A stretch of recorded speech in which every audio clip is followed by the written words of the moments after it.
Right, hello, and welcome back to the final part of our assembly for the phone holder for R040 for next year's engineering design coursework.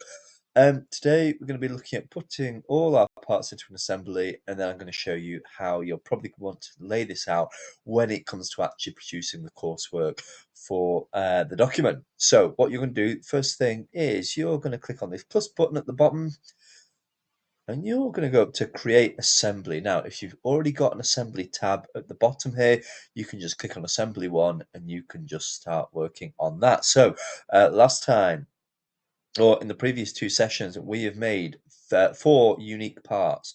We have got one of the phone holder parts. The second one, which is almost identical, it's just got this tab at the bottom rather than at the top. It's got our axle, our pivot, and it's got this piece here, which everything's going to slide into.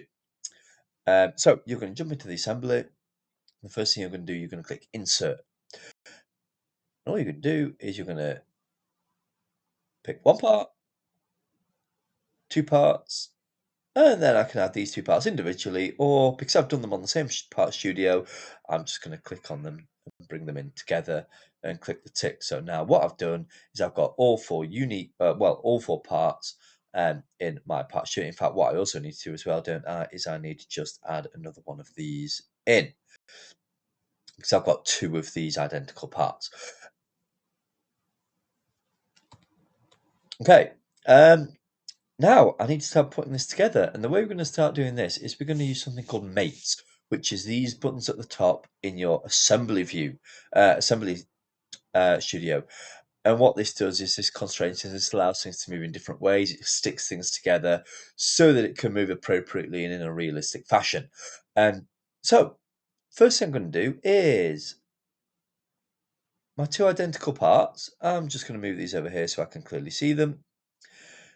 I need one of them to be rotated 180 degrees. So I need this one to be upside down effectively on top of here. So all I'm going to do is click it anywhere on it, and you will see it's got this arc. I can move it with these arrow handlebars. I can free move it with this square, but at the arc, at the end of one of these handlebars, I've also got a rotate tool. If I just click and drag that, I can spin it. And this, I can either manually type it or it will snap to every 5 degrees or so. I'm just going to spin that so it's 180 degrees. And that is going to fit on top there. Now, the way I'm going to do this is I'm going to apply two different mates. The first is going to be a planar mate. And I'm going to show you what these mates do. So your planar mate is you've got your insert button at the top, and then 1, 2, 3, 4, 5 along. You've got this crosshair button. When you hover over it, it says a planar mate. What this does is this allows two different flat surfaces. So I'm going to click on planar mate. I'm going to click on the top of one of my pieces. I'm going to rotate. I'm going to click on the bottom of my other piece. And I'm going to click the tick. And now what you'll see is that it has snapped together. I can actually move these. If I look at the side,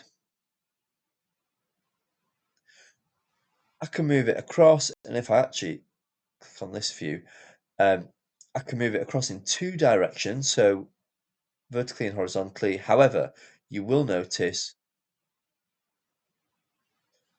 no matter where I view it from, I'm never lifting these two surfaces apart. The bottom of this is always stuck to the top of the shape. And then the last thing I need to do is I'm going to put what's called a cylindrical mate in between this hole and this hole.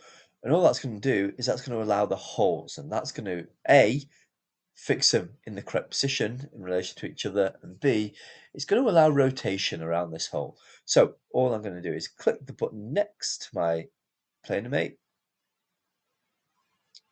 which is a cylindrical mate, and you'll get this box here. All I'm going to do is zoom in to that one, zoom into this hole,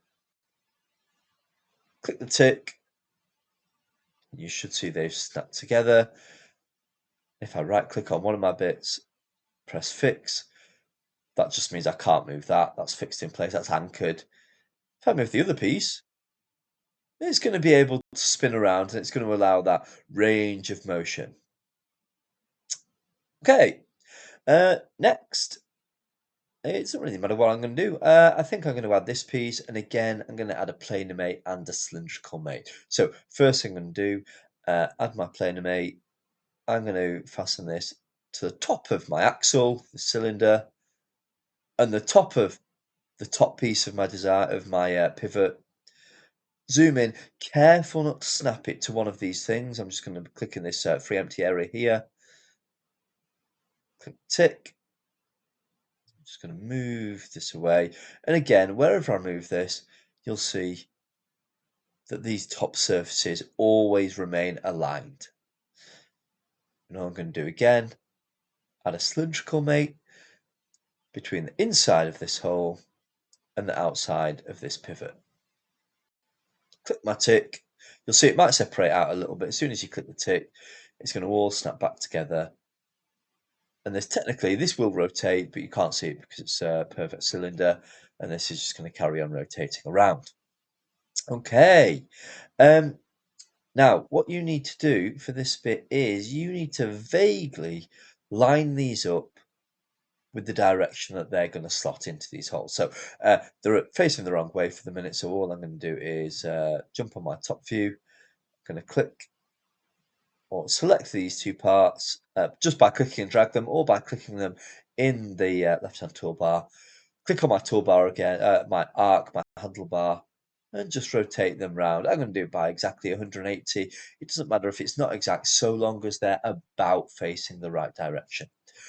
And now I'm going to use a fasten mate. Now, because these are going to be fixed in place and are only going to move when one of these moves, I can effectively glue them or stick them in place, fasten them inside these housings, these mortises that we've manufactured. So what I'm going to do is I'm going to now grab my fasten mate, which is your insert, and you go two along. So that is your fastened mate. And what I'm going to do is I'm going to look at the back of this tab. I'm going to zoom all the way into the top right corner, top left corner, and then I'm just going to move my cursor in a little, and you will see that that circle that's popped up there, that is now facing me. If I hover sort of over the corner, you'll see that circle's either lying down or facing a different way. I just want to move my cursor in a little bit along the face, and you'll see it snaps vertical to the face that I want. That means it's going to snap at the right angle to what I'm going to want it to, and you'll see what I mean in a minute. So I'm going to click that there. I'm just going to rotate myself around so I can see, and because this is the top tab, I want my top pivot. I'm going to zoom in into that top right corner of the back face, which is what it's hopefully going to snap to. Again, hover over the corner, move my cursor a tiny bit in, and click the tick. You will see now that that corner and that corner are fastened together. I've basically pushed this in as far into this hole as it will go. And now, if I move my pivot, because this is stuck, it's going to move this with it. Okay. And all I need to do now is once it decides to load, is I'm going to do exactly the same for my lower part. I'm going to look at the back view. I'm going to zoom in, put a fasten mate on that top left corner. Obviously, because I'm rotating, it's going to be the top right corner because I'm looking at it the other way that I want to focus on, that I want to fix it to. Zoom in, hover over the back corner, move my cursor into the face of it. You'll see that circle of lines. Click, zoom out to make sure that's come out well. It looks like it has. And that is it, folks. One other thing you might want to do, you'll see these should line up perfectly. If you want to get a screenshot with it perfectly lined up, all you need to do is put a temporary planar mate in between this face and this face. Click the tick. and that should line it up perfectly. It's not necessary, but that might show you that these two things actually do align. Um, I'll just get rid of that. Okay, so I'm going to show you now how to document your assembly and then how you might want to go about documenting making the part. It's super easy. Don't worry if you're not getting screenshots yet. So what you can do is you've got one, two, oh, first of all, I'd press insert. Just zoom out into the white space if you're not done so already. Just get a screenshot of this panel here, showcasing that you know where the insert is and that you've got all your pieces laid out here.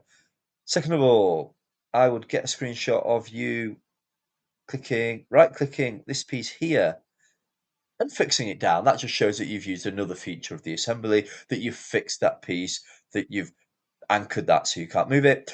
And second of all you can do is double click on 1, 2, 3, 4, 5, 6 mates you've done here.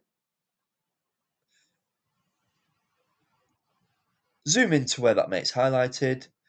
Make sure you've got this dialog box in the screenshot and just make a screenshot of that. Say, with the annotation, I've used a planar mate to fasten the top to align the top surface of one of my identical parts to the bottom surface of another.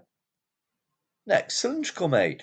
I put a cylindrical mate between my two identical parts to allow rotation, to allow the range of movement that's realistic for the real product.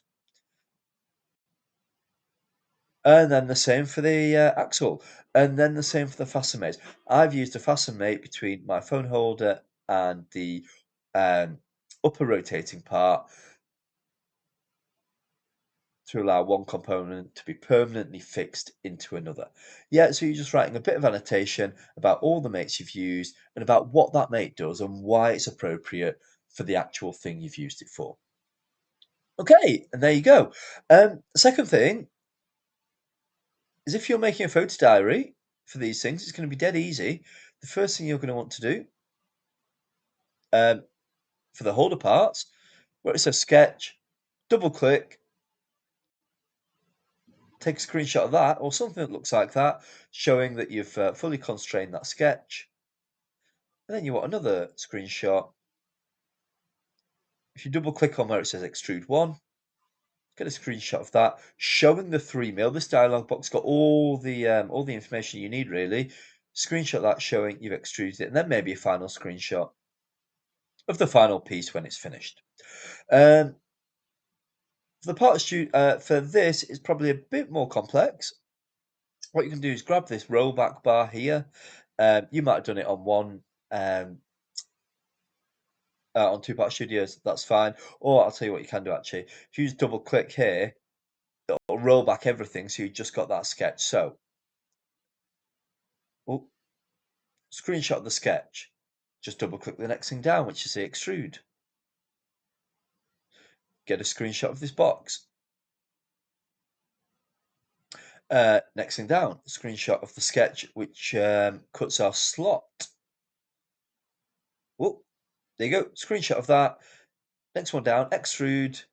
You're showing you've extruded it by 10 mil. And then that's that part done. So what you need is just a photo diary showcasing all those steps, as well as a rundown, a breakdown of all the mates that you have used. Okay, and that is it for task 3. I know I've not done the other tasks. We will do that at some point. This is a thing that I think we've got the drawing now. We can start at least getting used to this, even if we're not going to do the coursework or deliver the coursework just yet. Okay, so um, hopefully you've enjoyed that and you found that useful. If you're not sure about anything, just leave a comment down below and I'll try and get back to that. But thank you for watching, guys. Hopefully, we'll wish you all the best in the coursework next year. Bye.